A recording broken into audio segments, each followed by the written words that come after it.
తెలంగాణ వ్యాప్తంగా ఆర్టీసీ కార్మికులు రెండో రోజు సమ్మె కొనసాగిస్తున్నారు. డిమాండ్లు నెరవేర్చే వరకు విరమించేది లేదని అంటున్నారు. ఉమ్మడి వరంగల్ జిల్లా వ్యాప్తంగా సమ్మె కొనసాగుతోంది.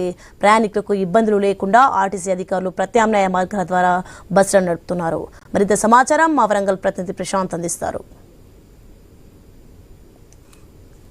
రాష్ట్ర వ్యాప్తంగా ఆర్టీసీ కార్మికులు అయితే సమ్మె బాట పట్టారు. కానీ ఆర్టీసీ అధికారులు మాత్రం ప్రయాణికులకు ఇబ్బంది కాకుండా ప్రైవేటు బస్సులను, హైర్ బస్సులను, ఎలక్ట్రికల్ వాహనాలను ప్రత్యామ్నాయ మార్గాలుగా నడుపుతున్నారు.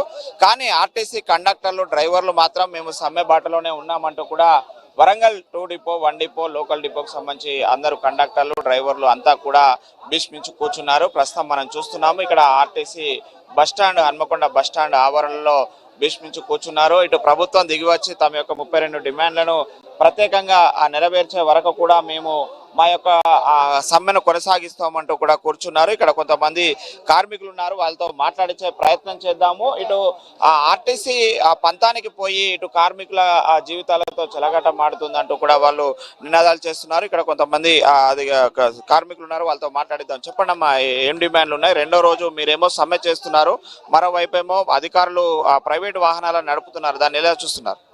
నిజం చెప్పాలంటే ఈ అధికారులు అయితే అంటే మాకు కూడా సహకరించాలి. ఎందుకంటే మేము ఇప్పుడు సమ్మె చేస్తున్నాము, మా వల్ల మేము సమ్మె చేసినప్పుడు మాకు పెరిగేది 5 రూపాయలు పెరుగుతుంది, అధికారులకు మాత్రం 90 రూపాయలు పెరుగుతుందండి.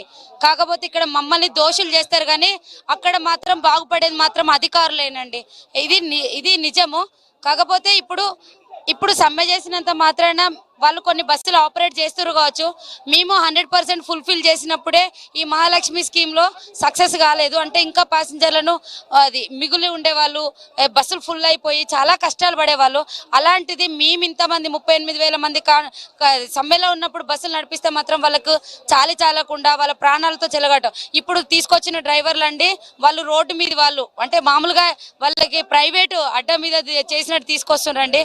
కాకపోతే వాళ్ళకి నిన్ననైతే ఒక డ్రైవర్కి అయితే డ్రైవింగ్ లైసెన్స్ కూడా లేదండి. అలాంటి వాళ్ళని తీసుకొచ్చి ఇప్పుడు బస్సులో ఎక్కే వాళ్ళు ఏం మీలాగా ఉన్నోళ్ళు ధనవంతులు ఎక్కరండి, మధ్య పేద తరగతి వాళ్ళు ఎక్కుతారు. వాళ్ళ ప్రాణాలంటే మీకు అంత చులకనా? అది మనం చూస్తున్నాం. చెప్పండి అమ్మా, ప్రధానంగా ఏం కోరుకుంటున్నారు? ప్రభుత్వంలో విలీనం చేయడం కోరుకుంటున్నాం. అసలు ఇంతకు ఆంధ్రాలో జేవీ ఎలక్ట్రిక్ బస్సులు అనేటివి ఉన్నాయా సార్? ఆంధ్రాలో లేవు. ఎందుకు ఓన్లీ తెలంగాణలో ఉన్నాయి? తెలంగాణలో డిపోలను ఎందుకు ఇట్లా చేస్తున్నారు?